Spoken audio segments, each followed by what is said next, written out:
Are U.S. Treasury bonds still safe to invest in? Very much so. I think this is not an issue of credit rating.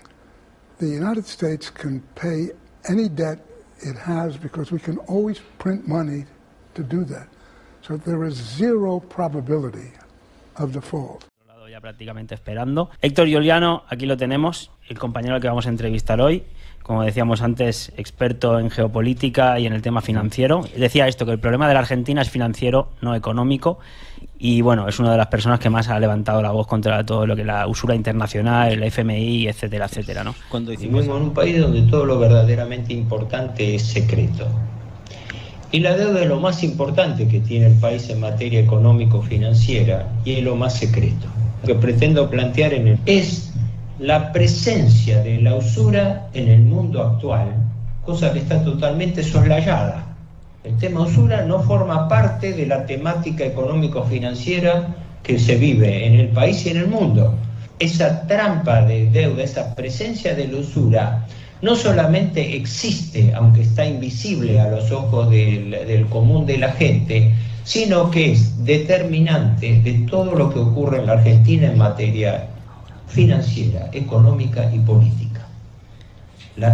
Y el mecanismo a través del cual eso se produce es los sistemas de deuda pública de los países. Adelante. Bueno, a mí, Héctor, para arrancar un poquito, Jordi al habla, me gustaría que nos pudiera explicar un poquito, ya sé que es muy infantil, a lo mejor la reflexión, pero de pequeños siempre nos han contado lo que decíamos antes, que había unos países pobres que le debían dinero a los ricos, como a Estados Unidos. Pero sabemos que Estados Unidos, China, todos los países, los más fuertes, están endeudadísimos. Mi pregunta es, ¿con quién? Y sobre todo, y también, ¿quién crea el dinero que se lo deja? Y con el cual encima cobra intereses. Un poquito, si quiere arrancar por ahí, porque creo que viene parte del meollo y sobre todo del gran engaño para que nosotros no podamos ver la realidad. No, está bien planteada la pregunta, porque el problema que en la Argentina lo vivimos de forma dramática y exponencial, no es un problema exclusivo de la Argentina, es un problema universal, es un problema de todos los países. La primera potencia del mundo, los Estados Unidos, es el país más endeudado del mundo. En este momento, como es sabido, Estados Unidos tiene una deuda pública de 31.4, ellos llaman trillones de dólares, lo que en el mundo anglosajón lo que nosotros llamamos billones, es decir, millones de millones. En este momento la deuda pública de los Estados Unidos es de 31.4 billones de dólares y, como es sabido, el Congreso está debatiéndose una vez más para ampliar el techo de deuda. Ellos llaman el techo de deuda el límite de endeudamiento autorizado por el Congreso al Poder Ejecutivo. Caso contrario, los Estados Unidos, la primera potencia capitalista del mundo, entraría técnicamente en default, que default significa incumplimiento, es decir, incumplimiento de sus obligaciones. Sí. Desde ya ningún país, bueno, en España ustedes también lo saben por experiencia, sí, pero prácticamente ningún país del mundo está exceptuado de estar sujeto a esta regla de endeudamiento. Si me permiten encuadrar el tema, porque quizás sea de utilidad, claro, voy a una cuestión de texto que es la siguiente. Esto lo sabemos por base de finanzas públicas. El Estado tiene tres fuentes básicas y clásicas de financiamiento. La primera es la recaudación tributaria, tanto impositiva como previsional, es decir, el cobro de impuestos. Esta es la clásica fuente de financiamiento del Estado. Bien. La segunda, que está muy denostada y mal planteada hoy en día, la segunda fuente de financiamiento del Estado es la emisión controlada de dinero. Insisto en esta segunda palabra, controlada de dinero. La inflación es la emisión descontrolada, la emisión totalmente fuera de la producción de bienes. ¿Por qué? Porque la inflación es un fenómeno que se produce por asimetría, por desequilibrio entre la cantidad de medios de pago y el crecimiento de la economía.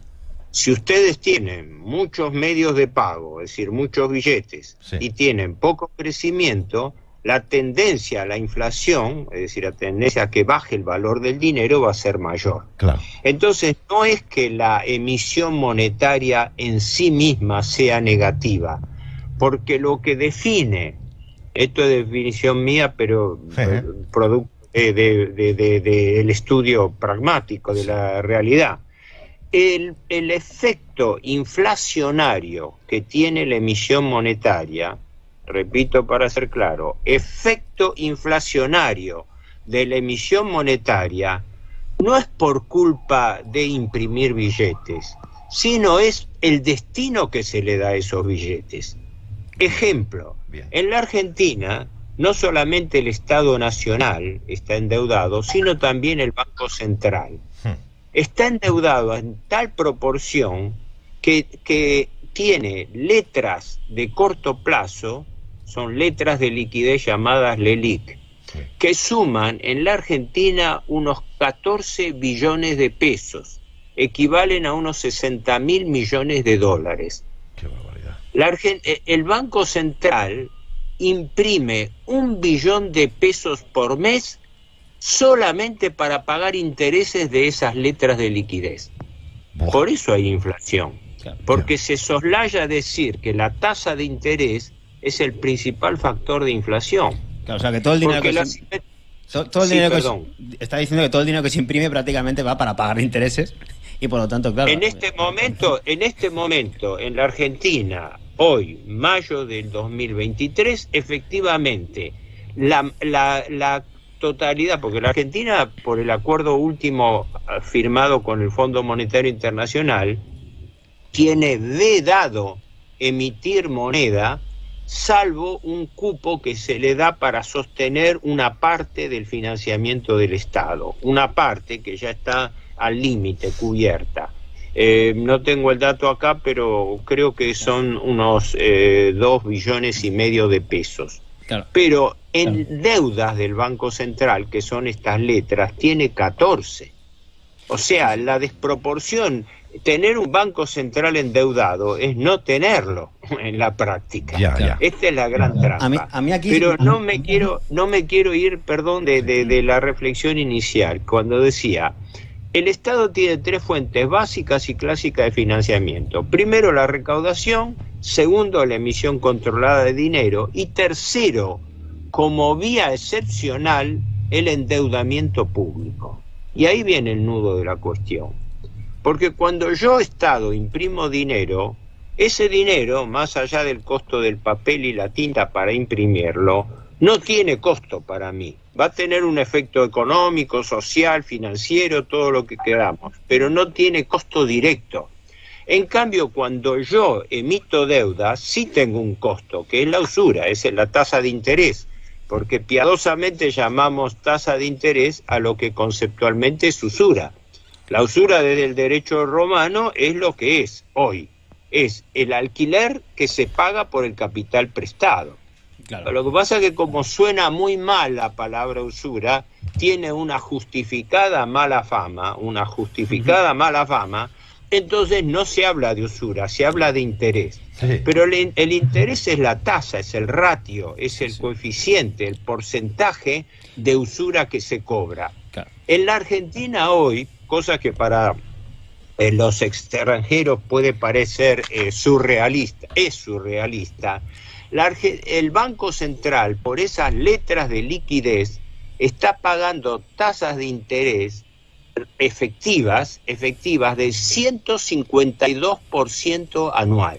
Claro, Héctor. Repito, tasas de interés por las cuales se paga más interés que el capital o principal de la deuda. Sí, perdón. Sí, no, Héctor, un poquito para ir encaminando, pero obviamente que la usura estaba penada, ¿no? En la antigüedad, por algo era, y hoy en día corre por sus anchas, ¿no? Entonces, a mí me vienen 2 preguntas ya básicas a raíz de lo que ha explicado usted. Primero, ¿a quién se le paga los intereses?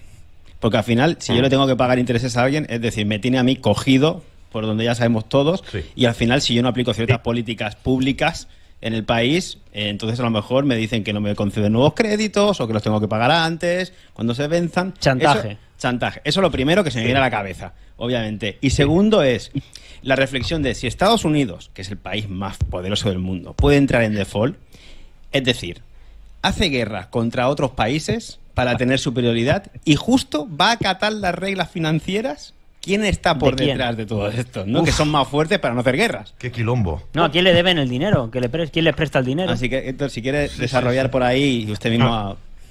No, las preguntas están muy bien hechas, así que voy a tratar de estar con mi respuesta a la altura de la pregunta, ¿no? Es un desafío. El primer problema es creo que lo han citado allí. Yo tengo una premisa. En la Argentina y en el mundo, todo lo verdaderamente importante es secreto. Y en materia financiera, la deuda pública, sea en cabeza del Estado Central, sea en cabeza del Banco Central de la Argentina, hay una característica: la deuda es secreta, no sabemos quiénes son nuestros acreedores. En este momento el Estado argentino tiene una deuda pública de 410.000 millones de dólares. Según cómo se compute el Producto Bruto, eso equivaldría entre el 90, el 80 o el 100% del Producto Bruto. Uno de los coeficientes, uno de los ratios deuda-producto más altos del mundo. Pero igual eso es para la parte econométrica o financiera. La realidad es que la deuda, esa monstruosa deuda, no se paga, se refinancia en forma continua.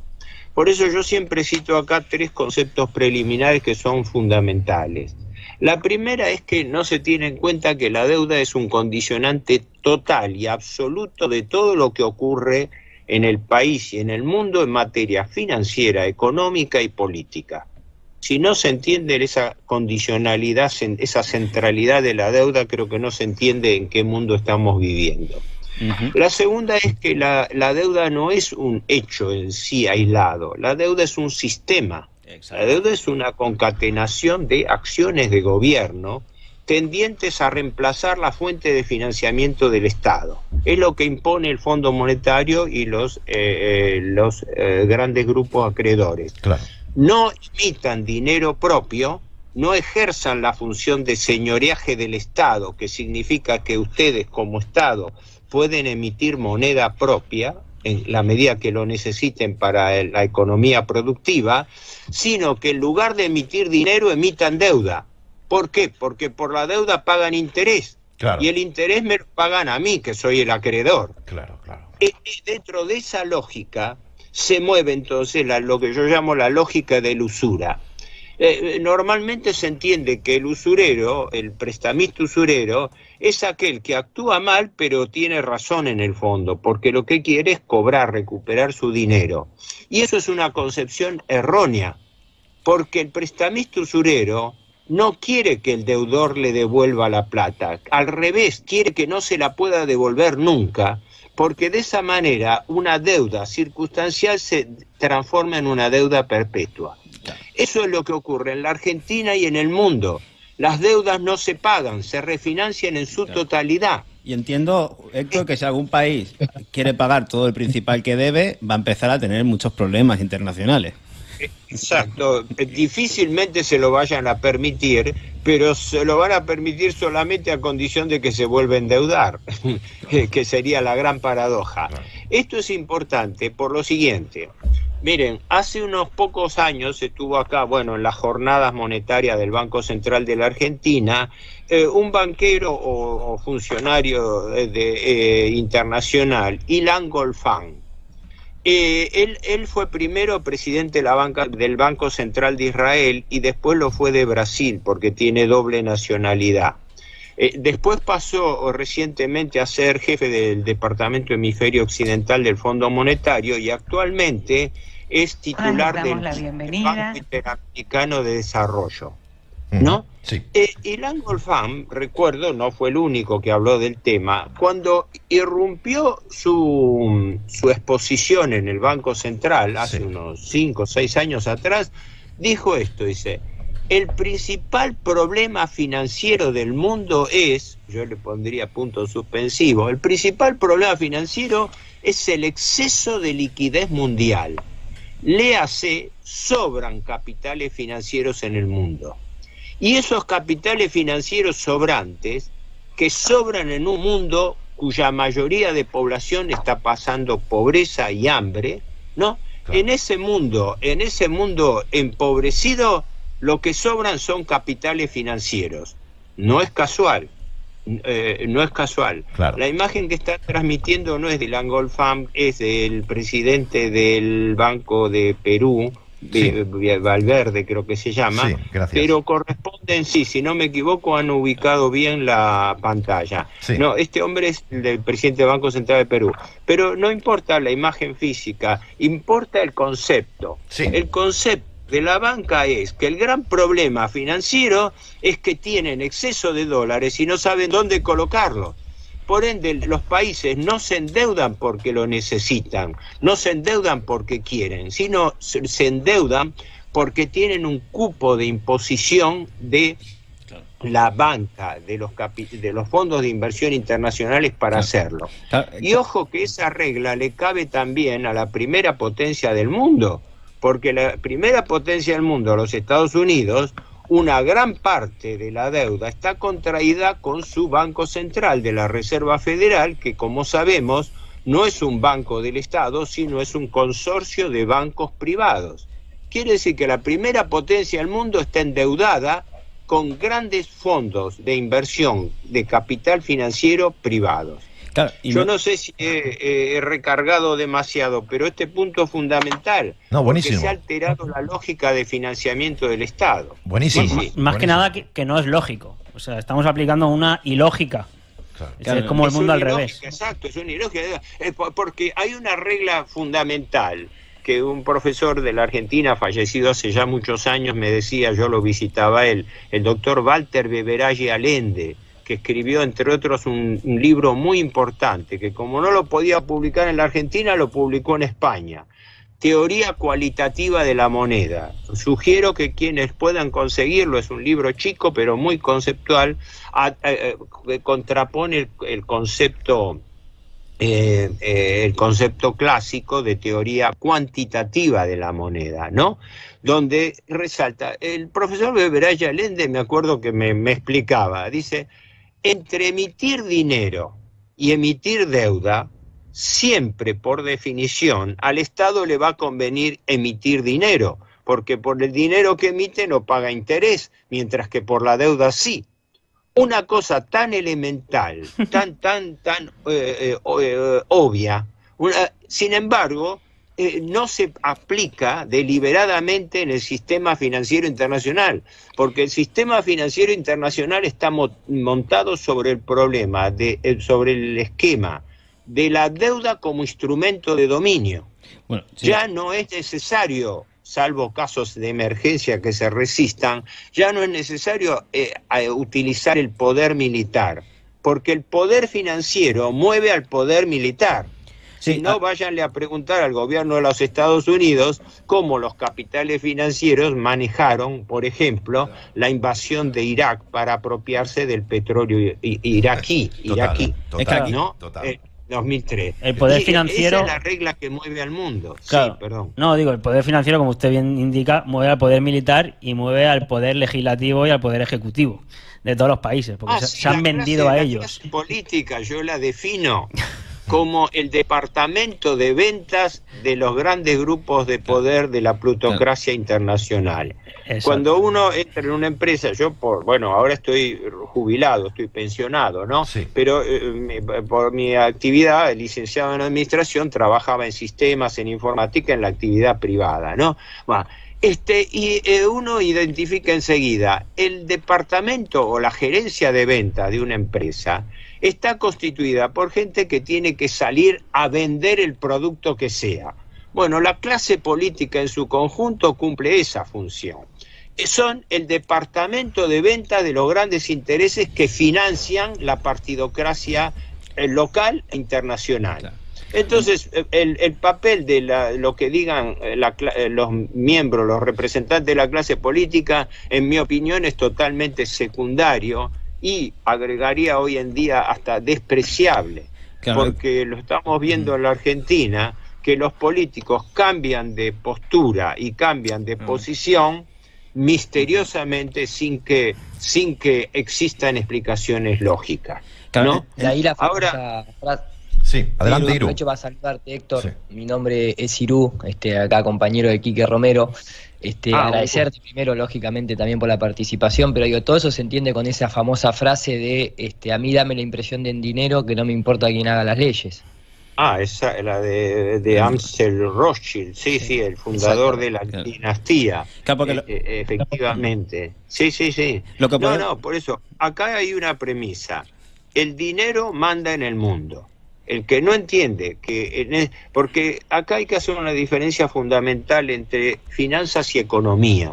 La gente no tiene la culpa, el hombre corriente asocia las cosas como si fueran lo mismo, pero finanzas y economía son dos cosas diferentes, son dos mundos distintos. Cuando nosotros hablamos de economía, nos referimos a la economía física o real, o sea, nos referimos a los problemas de inversión, de producción, de comercialización de bienes y servicios. Cuando hablamos de finanzas, en cambio, hablamos de una lógica diferente, hablamos de la inversión financiera autónoma, es decir, el arbitraje entre tipos de cambio y tasas de interés, migración de capitales, salida de capitales, triangulación por paraísos fiscales, uso de criptomonedas, uso de títulos valores distintos. ¿Me explico? Sí. Es un mundo distinto, es una lógica distinta, porque una es la lógica de la producción, de la economía real de bienes físicos. La otra es la economía especulativa del arbitraje. En la Argentina lo estamos viendo, la carrera permanente que existe entre si conviene comprar una moneda dura, el dólar, o conviene colocar el dinero a interés. Entonces el gobierno, para atraer esos capitales que no se vayan al dólar, le está pagando una tasa nominal, el Banco Central, de 97% anual, una tasa que es estratosférica en Europa y en el mundo. La Argentina es el país que paga las tasas de interés más altas del planeta, ¿no? Que equivale a una tasa efectiva, porque son tasas que se obtienen por capitalización de intereses, del 152%. Y paralelamente la tesorería del Estado, la otra ventanilla de endeudamiento, está pagando tasas del 98%, tasas que exceden el 154% anual. El sentido común. Por eso la Argentina, que es un país rico, no levanta cabeza. Claro. Porque ¿qué país puede levantar cabeza cuando está súper endeudado y lo único que puede hacer es responder apenas al pago de intereses? Porque el capital no se puede pagar y se lucha exclusivamente por llegar a pagar el quantum posible de intereses. Sí. Héctor, eso una preguntita a ver también para seguir un poquito con las ideas. Tenemos claro que al final entonces tenemos una plutocracia por encima de todos los países que tienen que obedecer y hacer lo que dictaminan, ¿no? Un poquito, y eso, a mi entender, es esclavitud, porque el origen de las naciones está perdiendo su sentido. Hay un fraude. La palabra esclavitud financiera, en efecto, es un sistema de esclavitud financiera. Ideológica también, porque también a través de la política nos implementan un montón de ideas a la sociedad que tenemos que acatar porque están financiadas y al final es la única voz. Que esto al final, bueno, es el nuevo orden mundial que al final lo tiene todo controlado con todos los brazos que existen, ¿no? Pero has dicho que es secreto a quien se le debe el dinero, los acreedores. Nadie sabe quiénes son los acreedores. Más allá, eso es interesante porque me faltaba contestarla porque sí, claro. Un momentito. Sí, enseguida lo hará. Sí, enseguida lo hará. Entonces, Héctor, más allá de, no sé si se puede llegar a saber quiénes son esos acreedores, pero sí que nos gustaría que, si tiene un poquito de información, al final, quién está también detrás de la Fed en cuanto a quién crea el dinero, quién le vende el dinero, por así decirlo, a Estados Unidos, y también un poquito lo que sería el Banco de Pagos Internacionales, ¿no? Que se creó en 1930, que recordemos que no es auditado, que no tiene que dar cuentas a nadie. Entonces, a partir de ahí, lo que estamos pudiendo llegar con un revisionismo histórico o económico es a los puntos en común de que al final aquí hay unas élites que han creado un teatro absoluto. Y entonces a nosotros nos están manejando, no solo a nosotros individualmente, sino a los países, y da igual, ya no solo a quien votes, sino da igual porque siempre vas a tener la cuota de intereses usureros que te van a estar esclavizando a pagar a perpetuidad. Exacto. A ver, tu pregunta la descompongo en tres partes. La primera, ¿quiénes son los acreedores del Estado? Eso es secreto Y es secreto porque los gobiernos de turno, cualquiera sea los gobiernos de turno, tienen acordado con los acreedores su anonimato.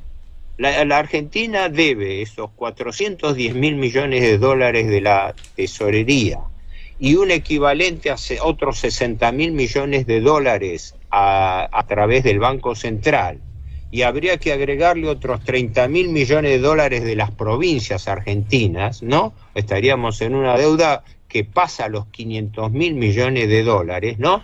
Y no sabemos nominativamente a quién se lo debemos. Claro. Tenemos grandes rubros. Bueno, se debe tanto a los organismos internacionales, como el Fondo Monetario en primer lugar, que se le deben 45.000 millones de dólares sobre 410, al BID, que se le deben unos 12, 13.000, pero el grueso, el 80% de la deuda pública está constituida por títulos públicos, es decir, por bonos y letras. Letras, como sabemos, es a corto plazo, a un año. Bonos es a más de ese plazo, que según las distintas refinanciaciones pueden llegar a 10, 15, 20 y se han pactado hasta 30 años, y hasta el anterior gobierno, la administración Macri, emitió un bono a 100 años de plazo. Joder. 100 años de plazo. Joder. ¿No? Por las dudas. Fue el gobierno Macri, ¿no? Batió un récord. ¿Qué ocurre? ¿Quiénes son los tenedores de esos bonos? Está prohibido decirlo. Yo, como investigador, traté de obtener información del Ministerio de Economía, del Banco Central, pero no se puede acceder porque los organismos oficiales, y creo que en todo el mundo es igual, no dan un detalle, no hay acceso a la información pública. Es decir, se viola el principio de acceso libre a la información pública. Efectivamente, esa foto que muestran es la del expresidente Macri, liberal. Sí. Esto que estás comentando, Héctor, perdona, sería un poquito como los contratos con las vacunas que han hecho ahora en todo el mundo, ¿no? Que son secretos. Todo secreto, no sabe lo que lleva y al final ahí no saben ni lo que han pagado. Sí. Exacto. Por eso esta pregunta es importante, entender que las deudas no se sabe a quiénes son los tenedores de esas deudas. Y eso se conoce porque cuando la Argentina negocia periódicamente, porque la Argentina vive en default, vive en incumplimiento permanente, nada más que se salva de ese incumplimiento porque refinancia periódicamente las deudas. Este año, según el presupuesto aprobado por ley del Congreso, a la Argentina le vencen 103.000 millones de dólares. Y de esos 103.000 millones de dólares de capital no va a pagar un centavo, porque la totalidad tiene que ser refinanciada, y además tiene que agregar a esa deuda otros 34.000 millones de deuda nueva. Estamos todos locos, o sea, un país súper endeudado tiene ya prevista su cuota de aumento de endeudamiento, y lo más notable es que los prestamistas usureros, como es lógico, nos siguen prestando. Mientras la calificación de riesgo país de la Argentina es de 2.700 puntos básicos. O sea, la Argentina sería un país al que no le tendría que prestar nadie. Y sin embargo, estos capitales le siguen prestando. Entienda todo el mundo que el ejemplo de Argentina sirve para el resto de países, porque funciona más o menos igual, porque al final también deciden a quién le ponen más intereses, más caros, más baratos, y al final deciden qué países les va a ir mejor que a otros. Pero ¿qué haría usted? Eso mismo, perdón, Jordi, es que estoy hablando. Sí, perdón, no pero esto que vos decís, que tú dices, es correcto, porque la regla es universal. La Argentina lo único que puede servir es para desnudar un caso extremo, un caso surrealista dentro de este esquema. Pero cuando uno va a las otras dos partes de tu pregunta, ¿qué pasaba en Estados Unidos y qué pasa con los organismos internacionales? En Estados Unidos, en el año 2018, pagaba anualmente de intereses 550.000 millones de dólares de intereses. O sea, Estados Unidos pagaba en un año de intereses a sus acreedores más que lo que es el valor del Producto Bruto de la Argentina. Sí. ¿Por qué? Porque sigue la misma regla, esta regla que se está discutiendo. Estados Unidos tiene una deuda impagable de 31.4 billones de dólares. Es perfecta y totalmente impagable. Quiere decir, la primera potencia del mundo no puede pagar. Pero ¿qué ocurre? Mientras aguante el pago de los intereses, la calificación de la deuda es deuda normal, deuda estándar. Y consecuentemente puede seguir pidiendo más endeudamiento. Por eso, este es un sistema, la globalización es un fenómeno esencialmente financiero. Sí.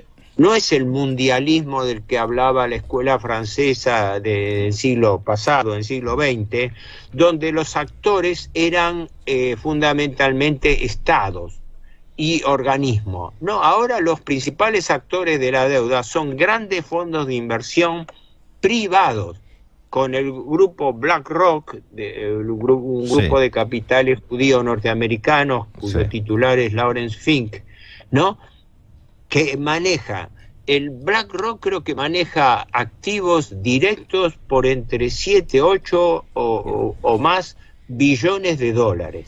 O sea, son fondos de inversión que manejan más dinero que lo que tiene la Argentina. Sí. Entonces, cuando hay negociaciones, es una negociación totalmente asimétrica. Sí, perdón.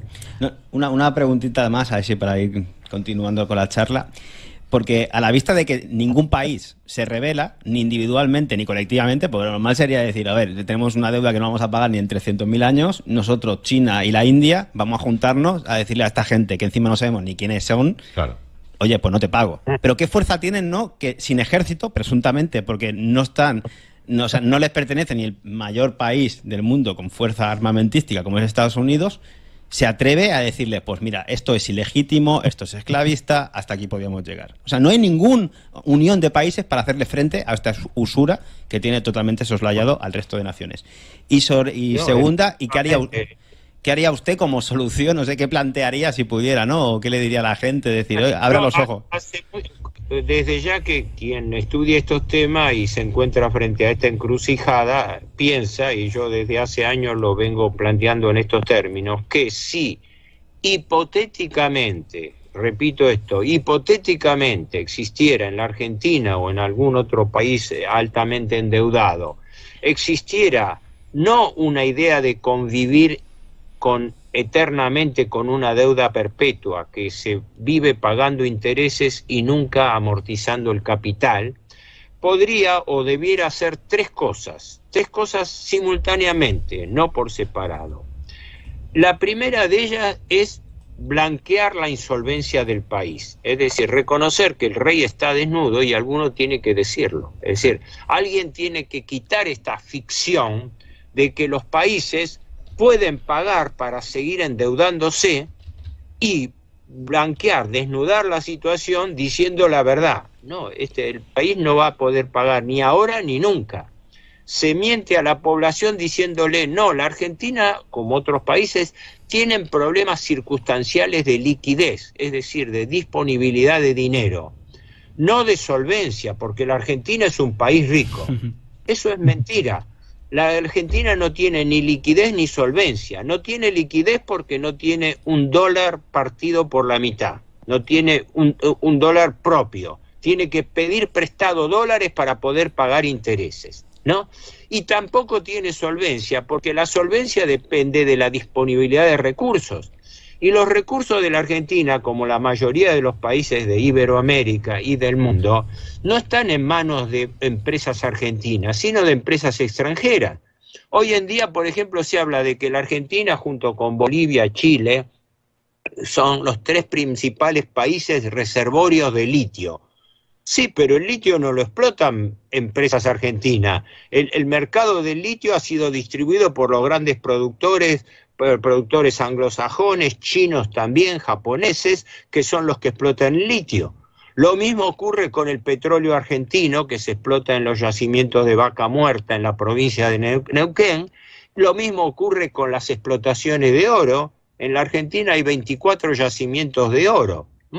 Ni siquiera sabemos el nombre de la mayoría de las empresas que los explotan. Sabemos que en su mayoría son del ámbito de la hegemonía británica en este caso, ¿no? pero no cuáles son los verdaderos dueños de la riqueza del país. Entonces me apuro a contestar la tercera que me preguntaba, no sé si Jordi o estoy confundiendo quién me lo preguntaba. Adelante, caballero. El tema de Estados Unidos. El problema de Estados Unidos es básicamente el mismo que todo el mundo, nada más que los Estados Unidos tienen el privilegio de tener la Fuerza Armada más grande del mundo, que permite sostener artificialmente el valor de una moneda, pero a costa de un sobreendeudamiento que implica que la potencia más grande del mundo es la más endeudada del mundo. También. Ahora, con respecto al BIS de Basilea, al Banco de Pagos Internacional de Basilea, eso está dentro del sistema financiero internacional, pero corresponde a una categoría distinta. Como antes lo citaban, el BIS de Basilea fue creado en 1930-31 para administrar las reparaciones de guerra alemanas, o sea, las reparaciones que se impusieron a Alemania por el Tratado de Versalles. Sí. Implicaban un continuo drenaje equivalente al de la deuda pública de hoy. El esquema es el mismo. Yo tengo un viejo trabajo que se titula justamente así, La deuda externa, nuestro Tratado de Versalles, porque sigue la misma lógica. El sobreendeudamiento financiero a nivel usurario, es decir, a nivel de una deuda que no se pueda pagar, asociado al desarme militar, ¿no? Como se impuso a la Argentina después de la derrota de Malvinas frente al Imperio Británico y en realidad a la OTAN para nosotros. Sí. Pero sin desviarme del tema, el BIS de Basilea es una entidad que reúne a todos los bancos centrales del mundo. Claro. Por ende es el que define operativamente las reglamentaciones a las cuales están sujetas todos los bancos centrales del mundo. Por eso, siguiendo un principio liberal básico, que es el que establece la autonomía de los bancos centrales, tan cacareada en la Argentina de hoy, sí. El Banco Central tiene que ser autónomo, no tiene que depender del gobierno. Claro. Entonces se impone la pregunta de rigor. Si un banco central, que es el banco por antonomasia del gobierno, porque es el banco emisor de dinero, no depende del gobierno, ¿de quién depende? ¿De quién depende? Por eso existe, claro, yo digo, una internacional de bancos centrales, claro, porque la red operativa de endeudamiento y de manejo financiero que se maneja los recursos de la Argentina y del mundo, operativamente pasan por el BIS de Basilea, a mi juicio, por el Banco de Pagos Internacional de Basilea, que tiene su sede en Suiza, ¿no? Lógicamente, en la ciudad de Basilea. O sea que es parte del sistema financiero internacional, y del entramado, pero en mi opinión cumple una función operativa, complementaria de los grandes organismos financieros internacionales como Fondo Monetario, Banco Mundial, BIS, ahora CAF.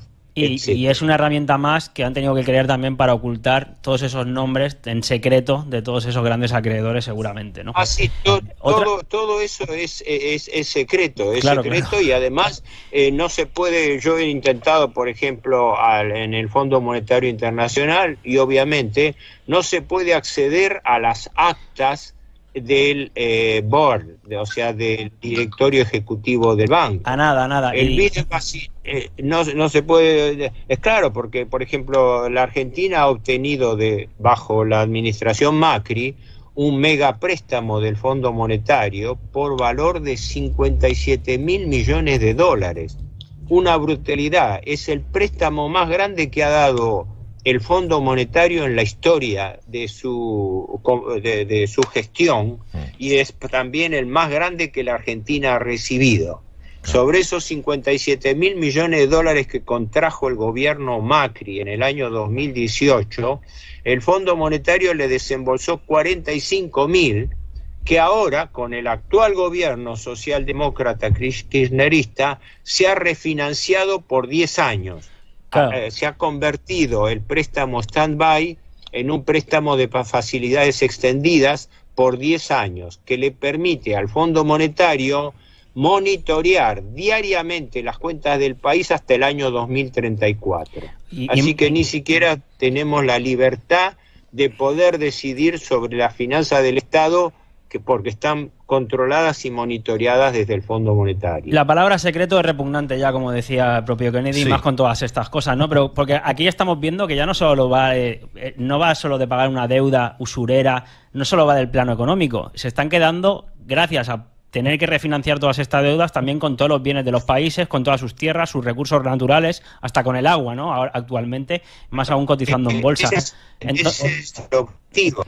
Claro. Acá, bueno, el general Perón esto lo advertía, pero décadas antes del año 2000, cuando dijo que teníamos que estar advertidos de que el año 2000 iba a encontrar a la Argentina y a Iberoamérica unida o dominada.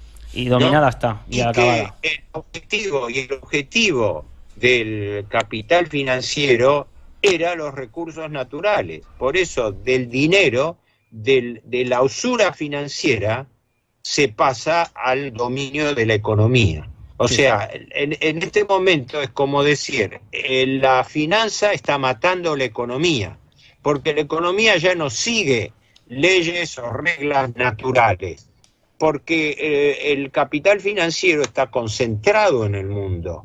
No es que existe en el mundo una utópica libre competencia. Totalmente, Este Héctor. proceso está estudiado desde, bueno, ahora no vamos a tener tiempo a hablarlo ahora, ¿no? Exacto, pero sí. desde que Werner Sombart, de 1890, escribió su libro El apogeo del capitalismo, es sabido que la economía moderna descansa en la concentración del capital, primero económico y luego del capital financiero que controla el capital económico.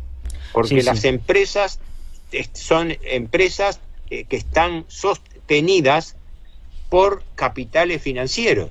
No sabemos siquiera tampoco cómo se integra el capital de las principales empresas del mundo. No sabemos nada. Porque hay capitales financieros que operan a través de fondos de inversión.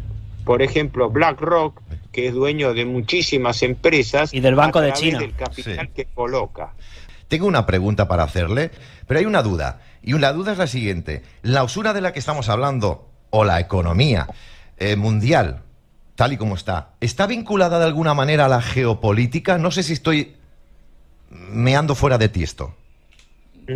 A ver, usted está hablando justamente con alguien que, perdón la inmodestia, está especializado en temas de geopolítica. Por eso lo hago. Me dedico ahí. Algunas personas me identifican como Juliano el geopolítico. Digo, no, yo fui docente, sí.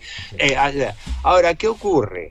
Sí, está vinculado. Se podría hablar de una geopolítica del dinero, pero con una diferencia, que antes los sujetos de la geopolítica, por definición, la geopolítica es la disciplina científica que estudia la relación entre el Estado y su marco geográfico. Vale. Pero con una característica fundamental: el sujeto de la geopolítica era el Estado. Claro. Ahora es diferente.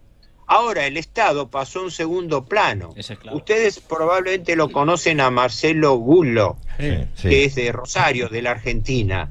Y él, de quien soy amigo, aunque nos vemos espaciadamente, él ha formulado en uno de sus libros una aclaración muy importante, lo que llama el poder de las UPSAT, unidades políticas sin asentamiento territorial. Es decir, capitales financieros, capitales que pueden moverse con perfecta libertad de un rincón a otro del planeta y que pueden imponer sus criterios a los estados.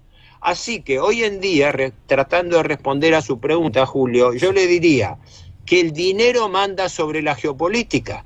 ¿Por qué? Porque el dinero tiene una movilidad absoluta. Yo digo que existe un fenómeno, el fenómeno de la bilocación del dinero. La bilocación, como todos sabemos, es la actitud que tiene una persona o una cosa, si se cree en ello, ¿no? La Iglesia, por ejemplo, lo reconoce. La ubicuidad, la posibilidad que una cosa o persona esté en dos lugares al mismo tiempo. Y hoy en día el capital financiero puede hacerlo. El dinero argentino puede estar operando en Buenos Aires durante el día y durante la misma jornada transferirse a las antípodas a la bolsa de Singapur y está rindiendo utilidades en operaciones en la bolsa de Singapur. Así que en este momento para mí se ha destruido un concepto fundamental de la geopolítica. Primero, el sujeto ya no es el Estado, claro, son los grandes grupos financieros. Claro. Y segundo, se ha alterado la relación de tiempo, porque existe una bilocación del dinero. El dinero puede estar circulando por el uso horario. Se entiende, a se tasa entiende. instantánea en todo el mundo. Sí. No sé si respondí apretadamente a su pregunta. Bárbaro. Yo, sí. sabe, una acotación simplemente, mi opinión, y creo que la de muchos de aquí nosotros, pero entendemos que ya en todo este entramado que han montado, el dinero ya se usa para todo esto que explica usted, pero a otras instancias, ¿no? Ya como una herramienta para intereses mucho más allá de lo que puedan ser recursos económicos, financieros, recursos naturales, sino para perpetuar la esclavitud y sobre todo para crear un control total, incluido el mental y el espiritual, porque ya no puede ser de otra manera hacia donde nos llevan. Te digo, desde ya estamos frente a un problema transeconómico y transfinanciero, es decir, algo que va más allá de la economía, más allá de la finanza. Claro. Por eso yo hablaba de que la deuda constituye una condicionalidad total y absoluta sobre el Estado. Ya. Esto es un fenómeno imperante. Yo me despido de usted, ahora serán mis compañeros, Dios le guarde, gracias de corazón. Pues yo Gracias, igualmente para ustedes. Sí, agradecerle, Héctor, de verdad, que muchísimas gracias por estar aquí con todos nosotros, explicarnos, sobre todo también desde la calma, desde el conocimiento y sobre todo desde unos valores desarrollados que creo que todo el mundo que lo escuche los puede apreciar. Así que, compañeros, no sé si Martín y Lucas.